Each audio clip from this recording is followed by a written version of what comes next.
I just again, we got the worst things about being rich. TateSpeech. Let's get straight to it.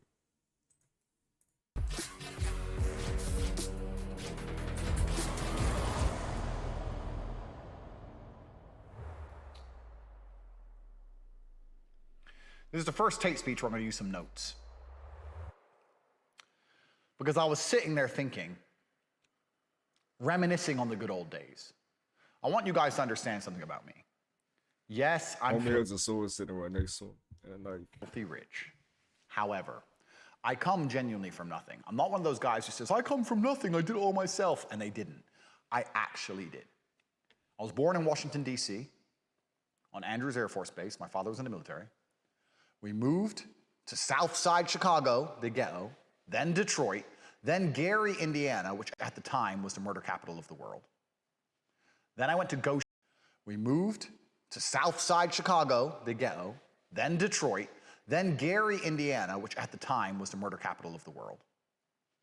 Then I went to Goshen, Indiana when I was around 4, tiny little town. I was in Goshen, Indiana until I was 11, and then I moved to Luton, England, which was voted the worst place to live in England. And still, I managed to make all this money all by myself. So I started from nothing. And sometimes me and Tristan sit around and we miss the old days. Yes, I have all this money. yo, what's good, Lord Draken? My pods, man. What's good? How are you? What perceive what we're doing amazing? Yes, I have a Bugatti, every car, diamond watch, a mansion, blah, blah.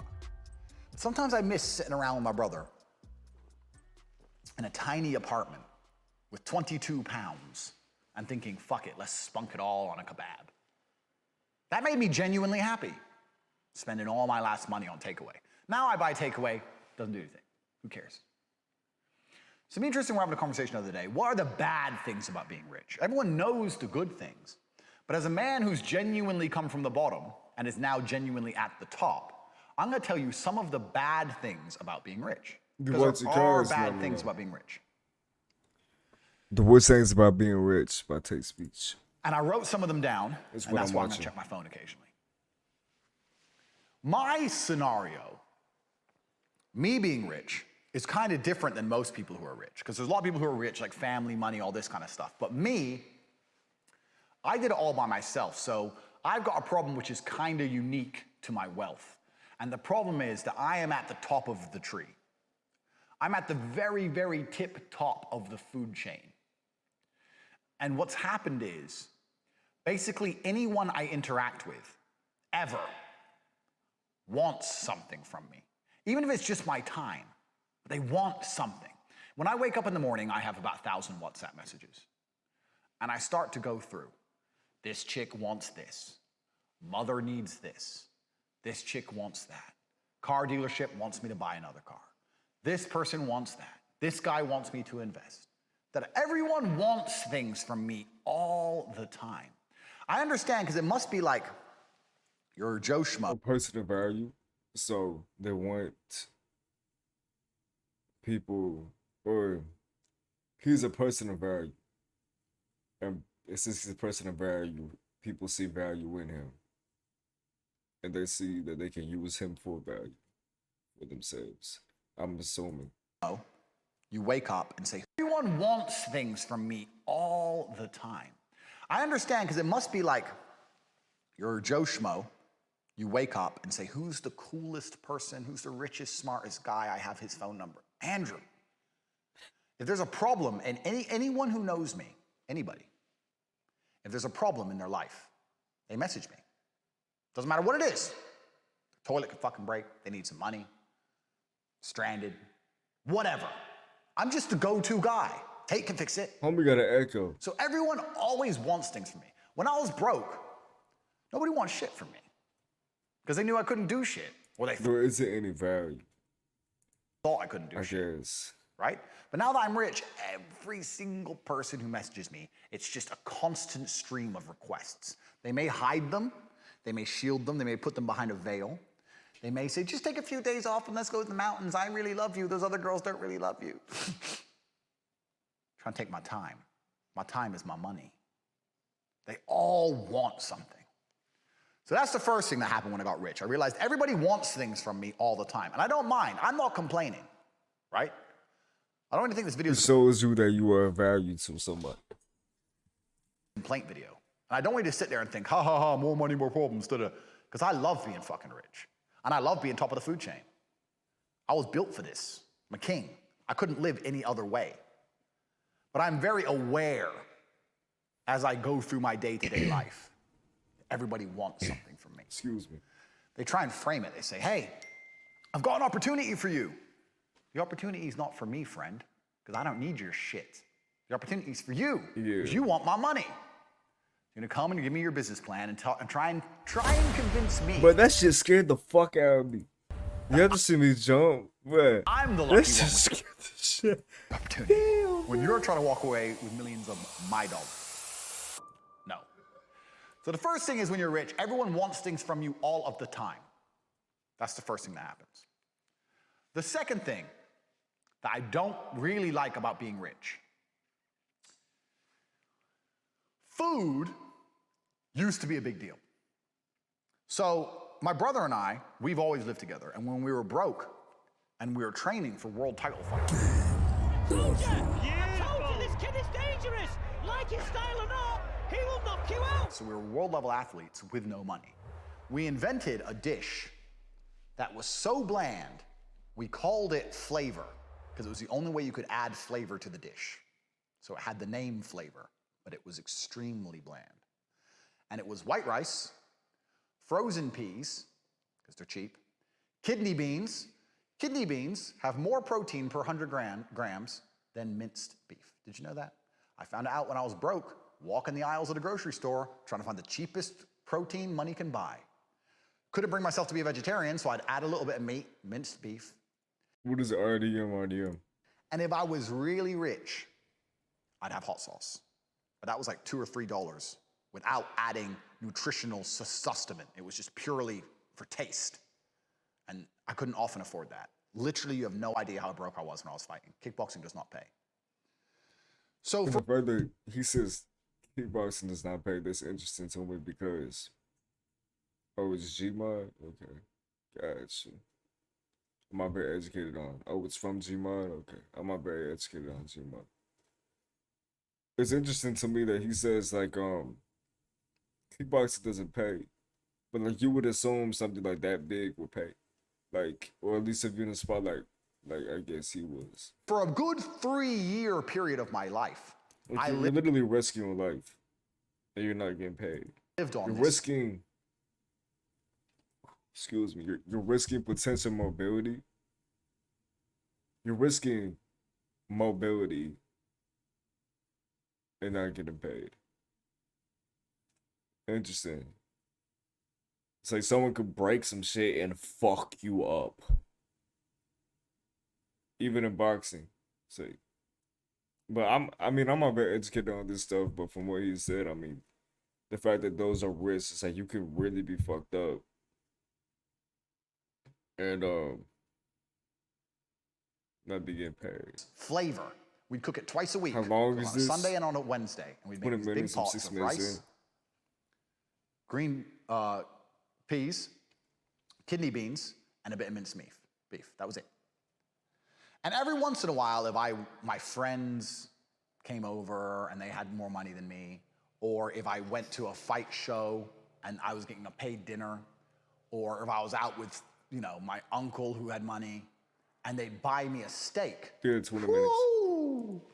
Well, 20 or 1. You ever had a steak for the first time in 3 months after eating nothing but flavor? You don't understand the level of happiness. Food was amazing when I was poor. And now that he has a quantity of it, like, I'm not gonna say unlimited, because obviously, like, money can run out. But I guess technically from the way he may be going about stuff, it's unlimited because he has, multiple different sources of income, right? Now that he has money, he doesn't have to eat cheap ass stuff. Like, he can get the food that he wants, but it's not exciting because he's able to have whatever he wants whenever he wants. What's food now? All I do is eat steaks. I walk into the restaurants and give me your most expensive steak. And you know what's most annoying about that? I say that, and they start talking about options. Okay, well, we have the tomahawk or the ribeye. I asked for your most expensive. It's in numbers. Which number is higher? Oh, the tomahawk. Then why are you fucking talking about a ribeye? You dumb bitch. Of course, I don't say it like that. I say, ha ha ha ha, I'll take the tomahawk, please, because I'm a polite man. I'll take the most expensive steak. I don't care. I don't care what cut of beef it is. It's a cow. They cut the cow this way. They cut the cow that way. I don't give a shit. I walk in the restaurant. Give me your most expensive steak. Tristan also. Give me the most expensive steak. Okay, yeah, what sides would you like? All of them. All of them? Yeah, give me all the sides. We sit there with 2 fucking $400 steaks. We have a bite of each side, a little bit of macaroni and cheese, a bit of mashed potato, a bit of green beans, 1 fry. Leave them basically all uneaten. And we walk off with our $1,000 lunch, and we don't even really appreciate it. And that's all we do every day. Food means nothing when you're rich. It's too cheap. Outside of houses, boats, and planes, I don't check the price of anything. If I see a new supercar launch and I want it, I'll buy it. Doesn't matter if it's 200 grand, 300 grand, 400 grand, 500 grand, 600 grand, all the same. Peasants numbers, who gives a shit? Put it on the card. No big deal. 450,000 US. Bargain. All right, do you take card? Well, of course. Done. So imagine how much we don't care about food. So food has lost all its fun. I know there's some really rich, pompous losers who go, oh, I get to go to a Michelin star restaurant. Michelin star, and I get this wine. I'm not a dork. Anyone with a brain knows that the jerk chicken from the Jamaican guy down the road for $5 tastes better than that Michelin star crap, right? So I'm not gonna sit there and pretend it's amazing. I've eaten it all. I just wanna be full. You can give me bread and butter, bro. Just quickly eat, I don't care. So food is no longer a thing. Since I stopped eating flavor and became filthy rich, food is boring. If you ever see a man who's talking about food, oh, I had this amazing steak at this one restaurant, this steak is so amazing, he's broke. He's a brokey. Because if the steak was so amazing, he'd eat every day. And he'd eat every day to the point where he doesn't want to talk about it anymore. But he doesn't do that because he can't afford it. Yeah, he doesn't have enough money to have as much of it as he wants. You understand? So whenever you see anyone talking about bragging about the meal they cooked or this ingredient they got or that steak they had, just do, because people do that to me all the time. And I'm just sitting there going, you're poor, interesting. Oh, you're broke, yes, okay. Oh, you went on your birthday and had that steak. Oh, wow, once a year. Broke talk, brokies, real G's, every day, minor, ain't a thing. The next thing that's not good about being rich is, although I have an iron mind and I'm one of the last professionals of Earth, you do suffer to a degree from FOMO. But these like random ass music like things As a professional, are like loud. identify with people controlling the dialogue. Because to control the dialogue, you control the You said after this, can you watch Full Focus? Probably not, man. With all due respect, probably not. I'm not sure. I think this is gonna be my last video for the night. With all due respect to you, man. From a young age, I was a professional chess player, and then I became a professional kickboxer, and then I became a multimillionaire businessman, blah, blah, blah. It was all about the money. I was a professional.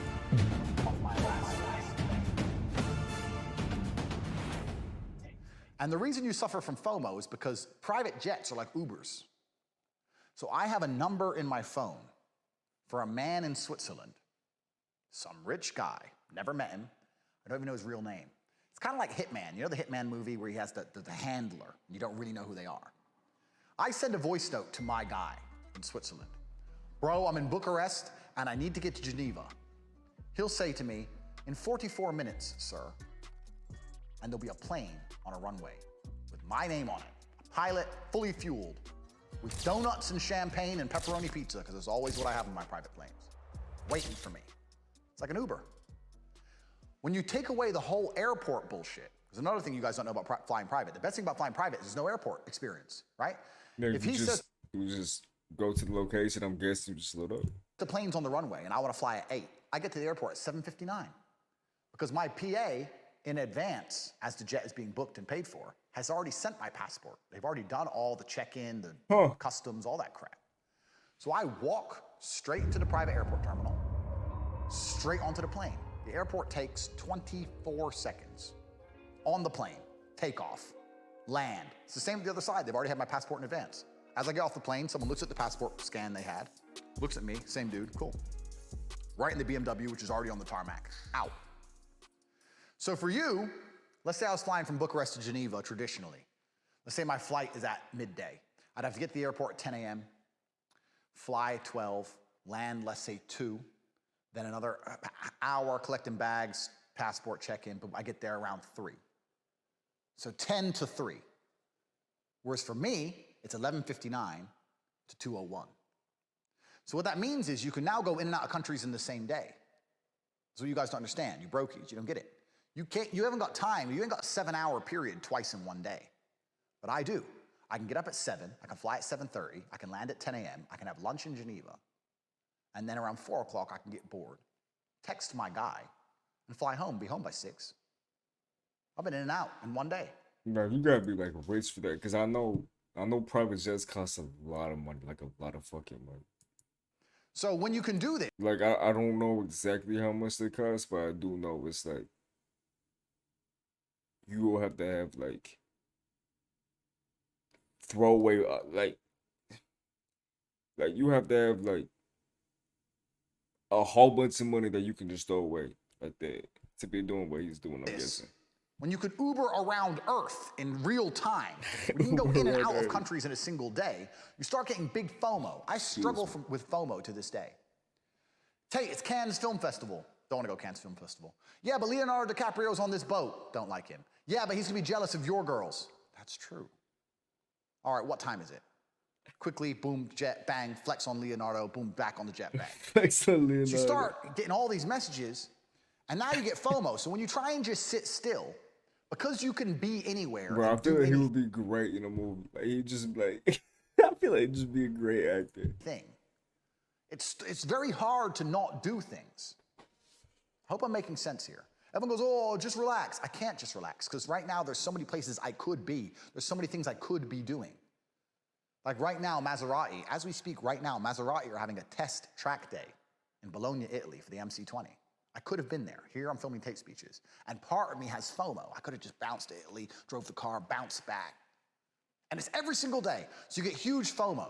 Same thing with Instagram. If I scroll Instagram and I see something that looks fun in Paris or London or Stockholm, I can be there in two and a half hours. That's crazy. So I can see a dude having lunch in London and go, oh, dinner there. Bounce. And it makes it very, very difficult to stay still. Very, very difficult to achieve peace. Luckily, I have Zen and an iron mind. But that's the thing that's kind of bad about being rich, because when you're broke and you go on holiday, let's say you go on holiday, right? You go to Marbella and you're standing around Marbella. It never crosses your mind to go Ibiza or Santorini or Cannes or Monaco, because you're in Marbella and you've paid for your hotel and that's where you're going to be. Whereas me, I'll be in Marbella, I can be having 99% fun. It'd be great. But I'm a tiny bit bored. Tiniest bit, because we're all a bit bored. There's never a time in your life where you're not completely engaged. There's a part of you, I look at my phone and my boy's like, come Monaco. And you're like, oh, I just got here. Got to Marbella fucking 3 hours. Oh, fuck it. All right. That's what happens. You get FOMO. It's very hard to sell. And because it's very hard to sell, and because you have FOMO, it's very hard for you to be pleased. I hope I'm making sense to you. I can be in Marbella. It's okay. But maybe it's better there. Maybe it's better there. Maybe it's better there. And you end up just chasing if you're not careful. But I am careful. That's one of the bad things. This has been interesting to me. People need narrow choices to stay sane. And I'll give you proof of this. Have you ever taken a chick to Tesco or for you Americans, I don't know what the American Kroger's, the grocery store. Kroger's. And there's 20 sandwiches. And you say, pick a sandwich. And they have a mental breakdown. You ever watched that? Because there's too many choices. If you were to say ham or prawn, they'd probably still have a bit of panic, but they'd get there. If you were to turn up and say, there's ham sandwiches, you want one? Yeah, all right. Most people need narrow choices to stay sane. But when you're truly wealthy, like I am, all the choice in the world exists. Oh, is this man in an FNFA? I said FNFF. Is this man in an FNAF game or something? No, I think he just like.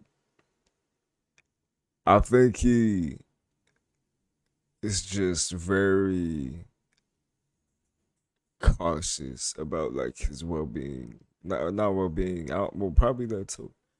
But like his property, like you can see his like cars and everything. I think he's just like, if something happens, he can like see it. So you have to I find noticed that. new mechanism, new parameters to stay sane.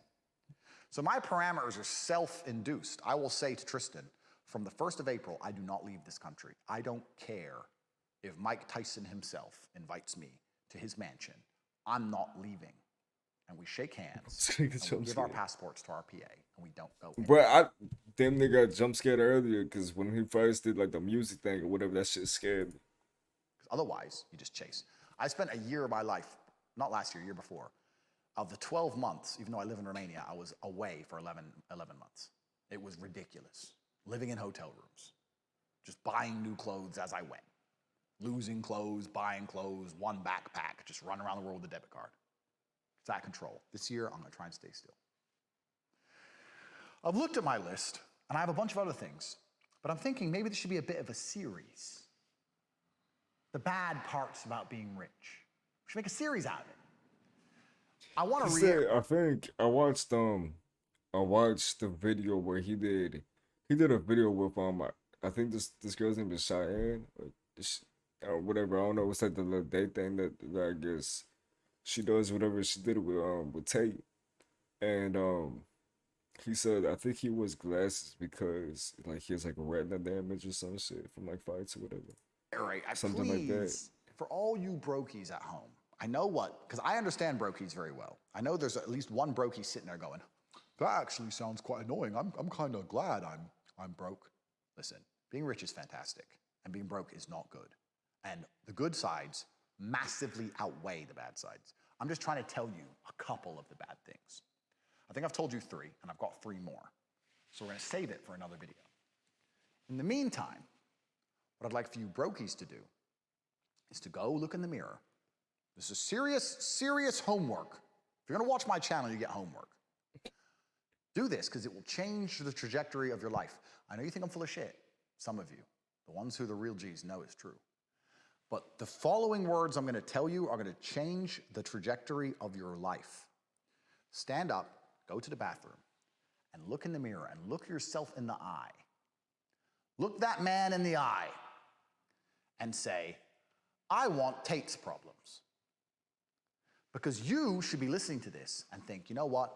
That's an experience I've never had. Yeah, he's saying his problems are like fucking traveling, and then his homie calling him up saying, "Hey, come over here," and then he hops in a fucking private jet and goes over there. Like that's a problem to him.